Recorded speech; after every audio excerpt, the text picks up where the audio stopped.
Hello and welcome to the Majlis, the weekly podcast by Radio Free Europe Radio Liberty, focusing on Central Asia. I'm Mohammed Tahir, Radio Free Europe Radio Liberty's media manager for South and Central Asia here in Washington, D.C.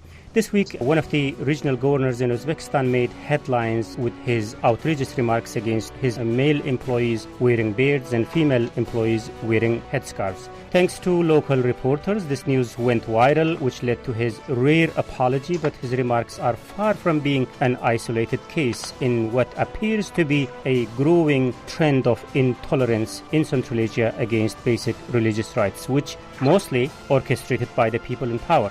Today we are here to discuss how to interpret this trend, what's causing this, what appears to be the objective, and where authorities stand in this. To do so, I'm joined by Commissioner Nadina Mainza from the U.S. Commission on International Religious Freedom, who has recently visited Uzbekistan. Aruka Orankizi is joining us, who's the researcher at the TRT World, who is originally from Kyrgyzstan, and she wears hijab. Rustam Gulov, blogger and civil rights activist from Tajikistan, who was detained and forcefully his beards were shaved. Bruce Pannier, editor of Radio Free Europe, Radio Liberty Central Asia blog, Kishlok Owazi, is with us. Thank you, colleagues, for joining us today. Thanks for having us. Very nice to have you. Let's start with you, Bruce, from Uzbekistan. Tell us, please, the story of Fergana regional governor. What did he say and why it was so controversial? Well, I don't want to repeat everything he said exactly, but I mean, the bottom line was that certainly he wanted all the men to shave their beards, and he actually told the women that he would shove their hijabs down their throat if they kept wearing them. So it was one of the strongest statements we've heard. You know, not just the fact that he was commenting on whether they could wear a beard or whether they could wear a hijab, but it was very abusive language. You know, and as you mentioned in your intro, unfortunately, this seems to be like the trend. Now, you know, he was taken to task for it, you know, because he was caught. But as you mentioned, it's not an isolated case, and you have to wonder how much of this is actually tolerated by officials, not just in Uzbekistan, but in other places in Central Asia. On that, I wanted to give you a hand, Bruce, just to talk about a little bit in the background of this issue. So last week, we heard the astonishingly crazy story from another region in Uzbekistan where school principal cut off hairs of students, which he thought is long. And we also know a court case in Tashkent by female students of Islamic University against being banned from studying Islam because of her headscarves. So tell us a little bit background of this controversy. Well, yeah, you know, I mean, this is actually, obviously this has been going on for more than 20 years now. You know, it was partly a reaction to the rise of some, at least in the case of the beard, certainly. That's where it started, it was partly a reaction to the rise of some of these extremist groups, Islamic extremist groups. And I can remember Karimov, Uzbekistan's first president, Islam Karimov, making a statement that about how unfortunate it was that young men these days had these unkempt beards, you know, and that the older generations, when they wore beards, they kept them properly, they trimmed them, you know, they and everything. So he was already hinting that, you know, people that had certainly beards that just grew out and weren't combed through and everything were somehow related to extremism or on the road to extremism, and that became more of a mainstream kind of thought. And then they were trying to invent their own culture, post-Soviet space, all that. So with the hijab and other articles of clothing, the government started to tell people that this isn't our traditional clothing, and they kept saying, you know, this is Arab clothing or something, and so we're not going to accept that because it's not part of our tradition and our culture,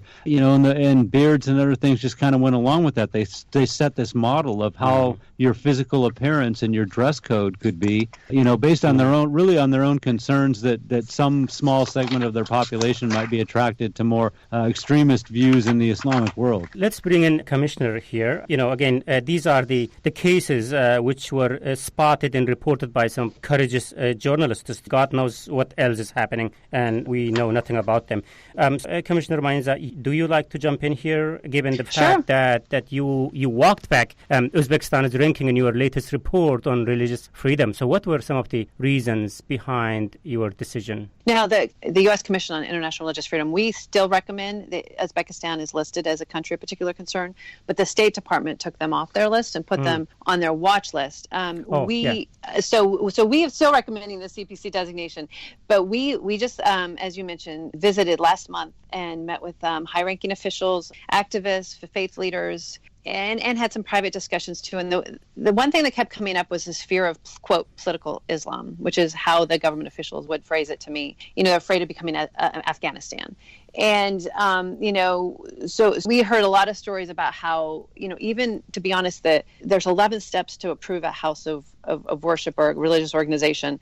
It's one of the most difficult in the world. And I was told by one high-ranking official that that's to stop radical Islam or political Islam. They need that many steps. And in terms of the non-Muslim houses of worship, they don't want to approve too many of those that would upset the majority population. So they talk about reforms, but yet the interference on religious affairs with these actions are real. I mean, obviously, we heard before our trip about forced beard shaving incident, in Tashkent, that was about 100 men. While we were there, everyone assured us it was a mistake and that they fired people, they made changes. But then when we left, we heard about more. So it does appear that they're continuing this. One other point I wanted to bring up is we were informed that the government had called a private convening of imams from around the country, and they explicitly instructed them against growing or encouraging long beards, and also promoted to stop promoting the wearing of headscarves for women or religious caps for men. So we thought that was significant that the government is pushing hard against this practice of their faith. Yeah.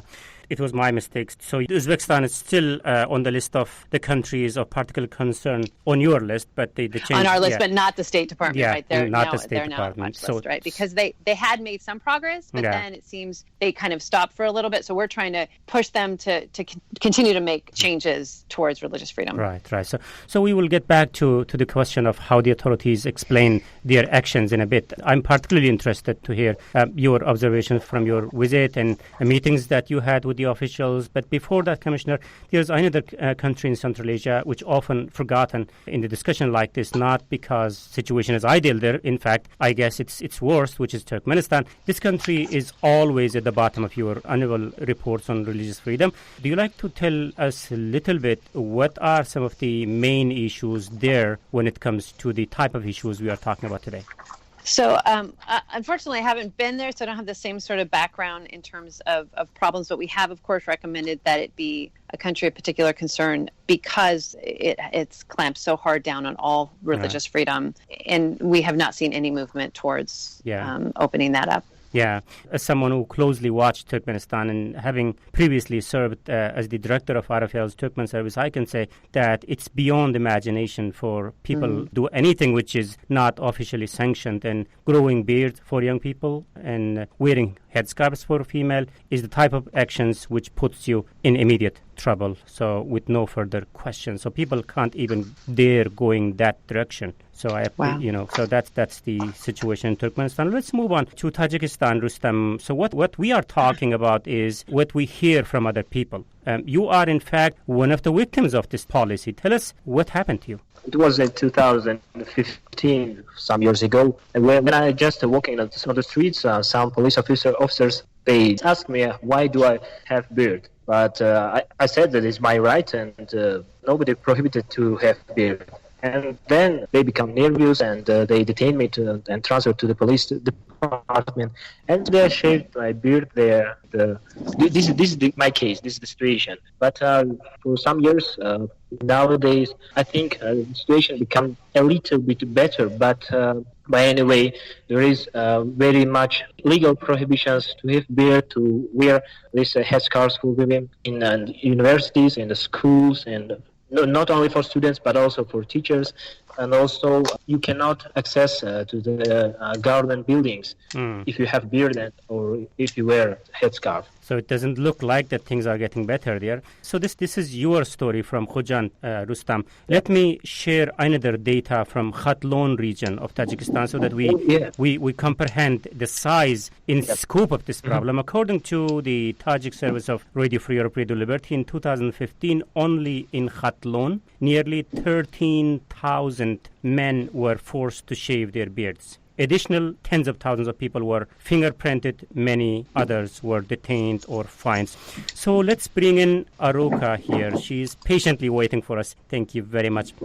So, Aroka, you wear hijab yourself. In your country, Kyrgyzstan is also known relatively tolerant when it comes to people's feelings. But earlier, we have seen billboards popping up describing headscarves as something of alien and promoting Kyrgyzstan as traditional clothing. Were they just sound bites, or there were more into it beneath the sound bites? Where these challenges are seen in your country? Thank you. But before coming to this question, I would like to, first of all, just bring this framework of why these religious institutions are so much feared by the Central Asian governments. And while we nominally see the support in Kyrgyzstan to these religious so-called societies, we see that these institutions are largely managed by the states. So before understanding this correlation between the state and the religion, specifically in Kyrgyzstan, I think we have to understand the concept of traditional Islam that has been widely used by previous President Almazbek Atambayev. Right. So this new Islamic groups in many ways differed from the practices of local so-called traditional Islam. And so traditional Islam is best described as the Islam that is within the context of post-Soviet country. So repeatedly this phrase has been used by the state public figures to ensure that Muslims support the statehood of their homeland and live in peace and harmony with other faiths. So what we see in Kyrgyzstan is this traditionalist clash between Islamists and the traditionalist movements, and emphasizing that a Kyrgyz identity predating Islam and whatever was seen after Islam is not a part of Kyrgyz tradition. And Almazbek Atambayev, he even said that Islamic denominations are different from local Hanafi Islam, are imposing the cultures of Arabs, Bangladesh, and Pakistan, and confusing their culture with Islam. So this Kyrgyzstan's self-described traditionalist movement actually do harm women who do wear headscarf, and they by time do get abused or ridiculed from the people on the street on a regular basis. I would even say that this concept of traditional Islam would be applied not only to Kyrgyzstan, but to other states like Tajikistan, Uzbekistan, and even to a very big extent, Russia. Right. So the argument by the previous president, Almazbek Atambayev, emphasizing on the traditional Kyrgyz Islam, what has been the implications of that to people like you who wears hijab, or young man who wears beards? What has been some of the practical implications on the ground? So there are some non-traditional Muslims, like the followers Ahmadiyya movement, also complain of problems with security registration and official abuse, or like more generally. So religious minorities who are not officially registered or who are not officially recognized by the state do complain of harassment in the workplace for being accused of Wahhabi. This is a derogatory term that is widely used in Central Asian countries to condemn all politicized form of the faith, as well as every Muslim who refused to be subjected to the strict rules imposed by the political authorities. And particularly this is seen in Turkmenistan and Uzbekistan very highly, which is basically damages the security issues within the individual of Muslims who are trying to practice their own religion outside of their homes and trying to integrate to the society. Right. Okay, so we don't have anyone from Kazakhstan among us today, but it has been a constant issue out there. I'm particularly thinking about tens of schoolgirls in southern Kazakhstan who are denied education because they wear a hijab. Bruce, do you like to jump in, tell us about that or any other case that you recall with regards to this particular topic in Kazakhstan? Well, Commissioner Maenza mentioned earlier that there was, have been lawsuits in places, and you'd mentioned also in Uzbekistan about trying to wear hijab and go to schools and stuff. And Kazakhstan has actually been seen this quite often, especially in the western part of the country. There's been several cases, even more than that, women who were denied access to schools because of their headwear, and officials have sided with the schools on this almost consistently. Saying they can't wear these if they wear the hijab. job.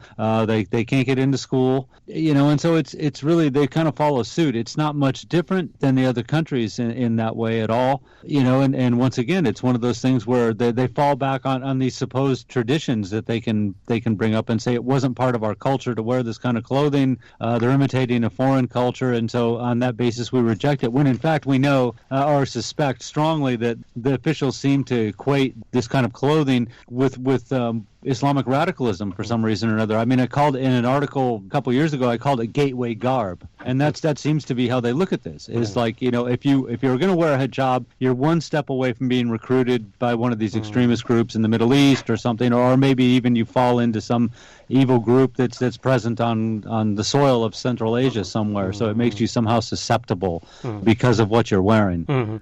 So let's talk about some of the causes of this trend and where authorities stand in this and what can be done about this. So let's continue the discussion talking about these and many other questions very shortly.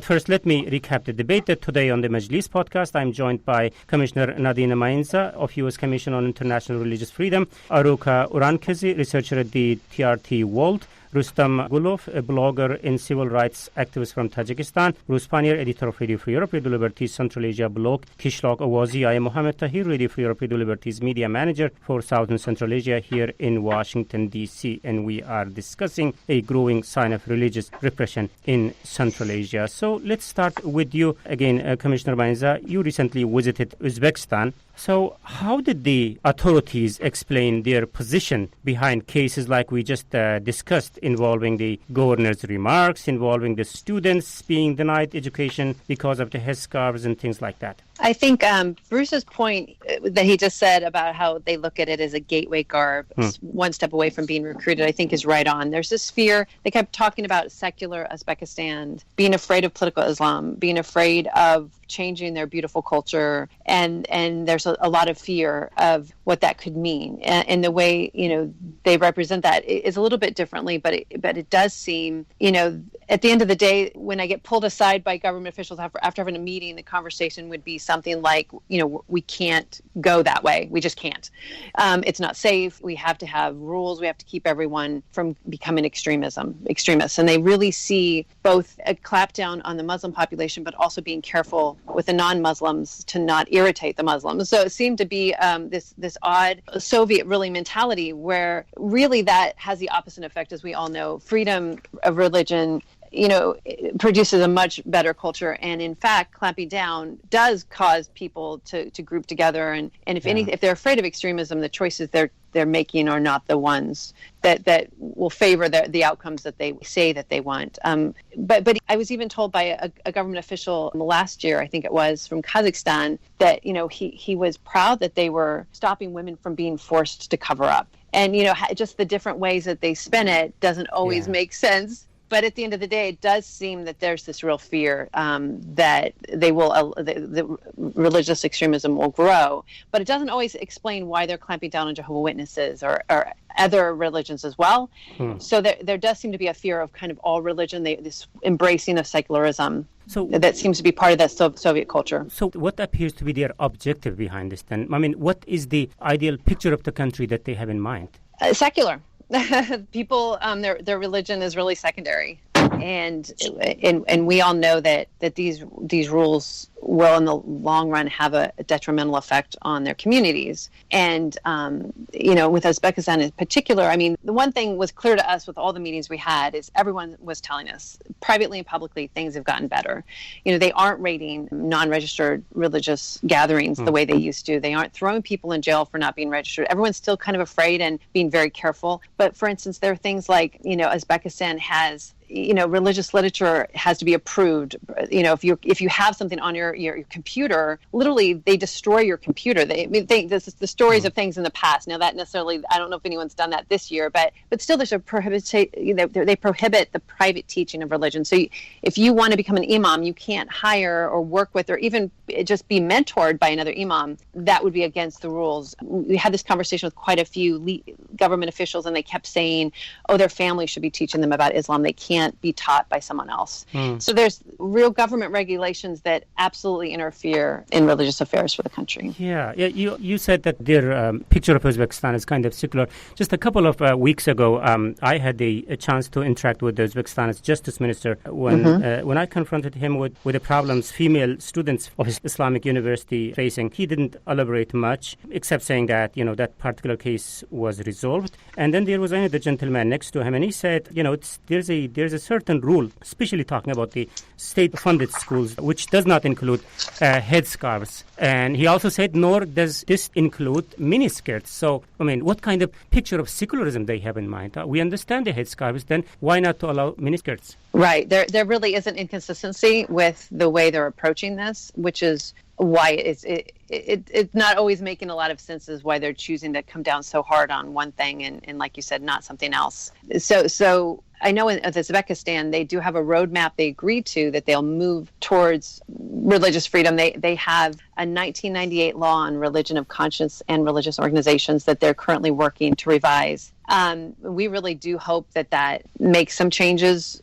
For instance, one of the problems in Uzbekistan is there is a criminal code for all of these different regulations. So, an aggressive security force or, in a region can go after somebody and put them in jail because they had, a Quran on their phone or because they had something that wasn't approved in their possession, which has been a lot of what has caused some of these people to go for very long prison terms in the past for simple acts such as those. Yeah, it also kind of reminds me, Turkmenistan's former president Niyazov, he had his own vision how his nation should look like. He acted based on that. So Rustam, in your country, Tajikistan, you went through all these horrible, terrible experiences just because you wear beards. So how would your authorities explain why they stopped you, why they forced you to shave your beards? I think that the things that the beard or headscarf is an indicator of being extremist, like extremist thinking people. Then secular people should be in their mind atheistic. They have no belief to God and something like this. And that's why I think in this situation, the government thinks that the secular society is a totally atheistic society. And that's why they fight against beard, against all these symbols of Islam. Interesting. I think I don't recall how those people looked like, the ones who claimed responsibility for attack on tourists in Tajikistan a couple of months ago. Mm-hmm. Did any of them had beards on their face? No, actually they don't. They didn't have. No beards, no headscarves, no one of these symbols of Muslim people.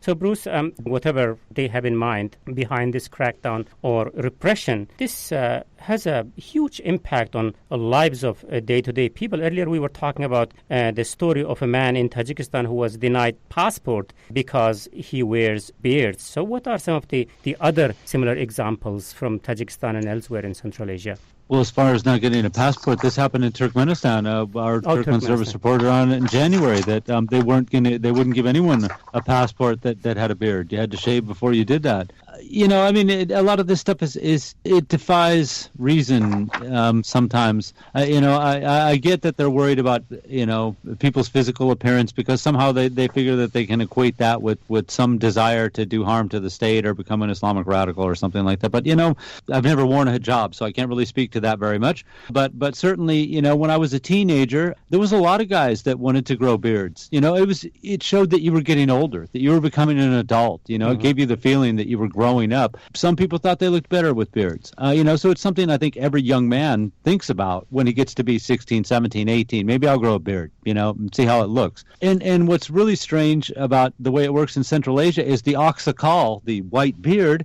is a very honored figure in society. This is an elder person, and they're expected to have beards. But a kara sakal, a black beard, apparently is not permissible in these societies, which is very strange. It almost gives like an age gap somehow or another, that you have to be a certain age before you can grow this beard. Otherwise, you're suspect of being a Muslim. In Tajikistan, and I'm sure Rustam would remember, they had a football player a few years ago who was a good football player, and he got into all kinds of trouble because he had a beard. It had nothing to do with his. Everyone knew he was playing sports. They knew that that's what he liked to do, but he had a beard. So all of a sudden, that wasn't, whether he was a good athlete or not, whether he was really truly interested in football or not, didn't matter. The fact was he had a beard, and he couldn't have a beard and play football. According to them. So, it's at that level. Yeah.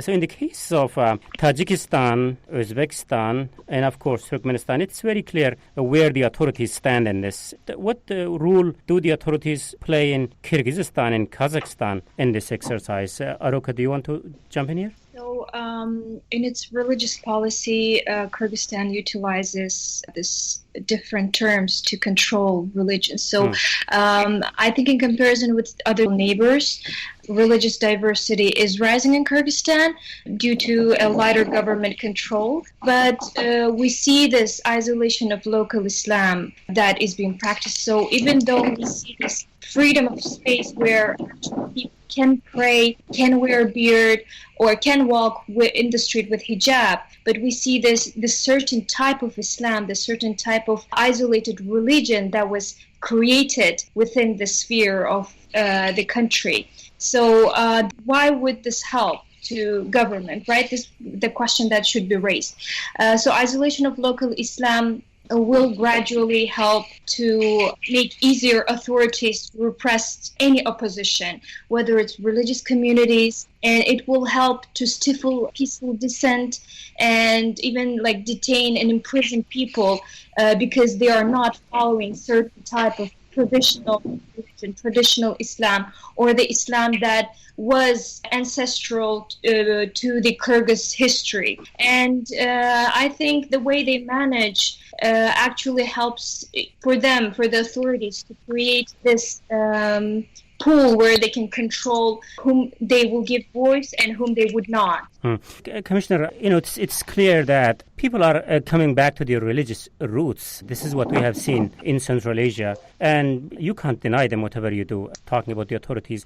So what's the best path for authorities to handle this? I think Aruka used a very nice word, how to manage this process. Right. Well, we obviously think being able to everyone to freely, openly practice their faith would be the best road for all of these countries. And we understand it's a different mindset for them to understand how their culture would look, how their communities would look, and how actually what they're doing now is the kind of actions would encourage radicalization, where freely practicing faith does not. So if anything, I think they have it backwards. And some of the problems that they have been because of their large prison populations and their oppressive policies.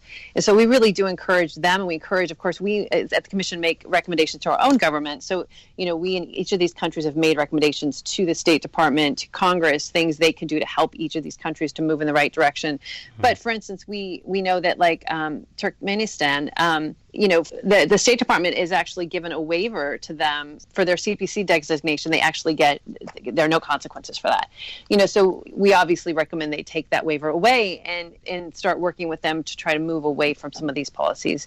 And we know even baby steps are good things, just as we're seeing in Uzbekistan. I think we're seeing some small steps, and hopefully their dialogues with countries and understanding dialogue with people, and even allowing, we met with bloggers that are now in Uzbekistan talking about these situations, like the beard incidents, and of course even the governor who did get reprimanded by the Senate, which is an unusual public rebuke. So there are some things we're seeing in Uzbekistan that are positive, and the fact that these bloggers, that they're letting them speak, and yet they're not causing violence, right? Their discussion about what's happening, if anything, is causing a really healthy dialogue to begin in their country. So I think as they start seeing these positive consequences of the loosening of their rules, hopefully they'll continue to see that they'll want to keep going down that road. And of course, the State Department has a very close relationship with Uzbekistan and is really hoping they'll continue to move forward. We would love to take them off our list completely too. But what happens in the next year in terms of this 1988 law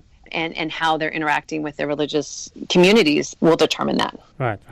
It's very good suggestions there, Commissioner. Thank you very much. Rustam, is there anything you guys could do? Imagine your government is listening to us, and I'm sure they do. Tell them why you wear beards and why it should be okay to wear beards. If they are hearing, and I just say that it's my decision to have beard, and it doesn't relate it to maybe in sometimes youth have beards and their beard doesn't relate it to the Islamic views or to the religion, because just it's part of your body. It's your right to have beard, to have hair under your head or something like this. That's why if we create new democracy in post-Soviet Union, that's why we have to recognize that everybody has their own rights. Also to make a decision, to decide themselves, have to have beards, to have scarves or something like this, because it's my own decision. It's not could not be the part of the policy of the government. Right. Aruka, what would be your comment on the same question? So explain yourself to the authorities there. I mean, why you wear hijab and why it should be okay to wear hijab, why they shouldn't be bothered by this. So again, coming to the question of the definition of Islam, first of all, I would like to say that Almazbek Atambayev said hijab is not part of traditional Islam and merely it was borrowed from an alien tradition. So like this statement has raised eyebrows among Muslims, girls who are wearing hijab, and after that girls couldn't enter schools with their hijab. And so labeling institutions as extremist or as a certain type has now reached absurd proportions. So hijab is a part of Islam, and whether you call it traditional or not, it is a component and it's a very important part of religion that everyone has right to practice, whether it is at home, whether it is at school, and it shouldn't be challenged by the definitions the authorities are imposing over the people, over the Muslims, and it shouldn't be influenced by the outside statements of the government. Right. Okay. Unfortunately, we also need to conclude the discussion here, but let's end it with Bruce, your comments. So what would be your suggestion to the authorities, how to manage, how to handle this as someone that you have seen what kind of situation it leads to when it gets really worse? We have seen the early 90s and all these things. Hijabs and beards are part of a lot of cultures, and they're present in many countries around the world, and that is not evidence of any kind of radicalism or extremism at all. They start heading with this, it's a real slippery slope. I mean, we saw what happened with the Uyghurs in Xinjiang, for instance. This is how this all started. They said they wouldn't let men on the bus that had beards. They wouldn't let women on the bus if they had Islamic clothing on or hijab. And look at where we are now. And the people of Central Asia aren't ignorant about what happened in Xinjiang, and they're finding out more about it all the time.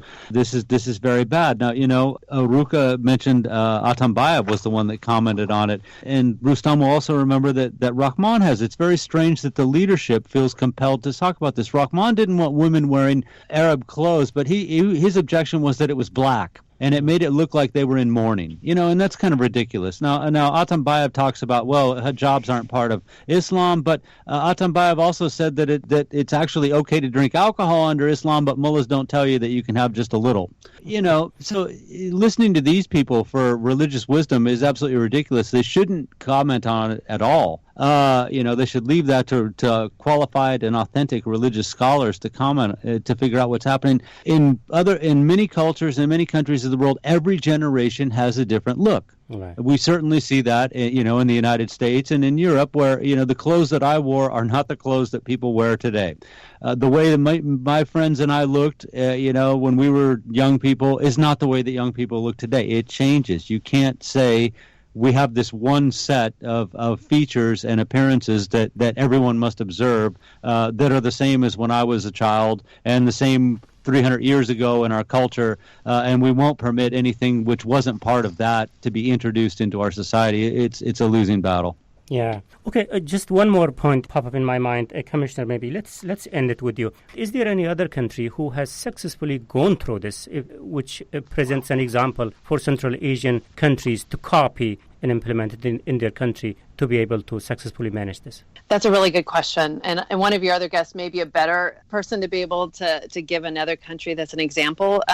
But certainly we need to keep pushing them, the U.S. government, in order to get them to open up to see the positive consequences of opening up. But one of your other guests may be able to better answer that question on which country. Okay. Sorry. Is there anyone who wants to jump in on?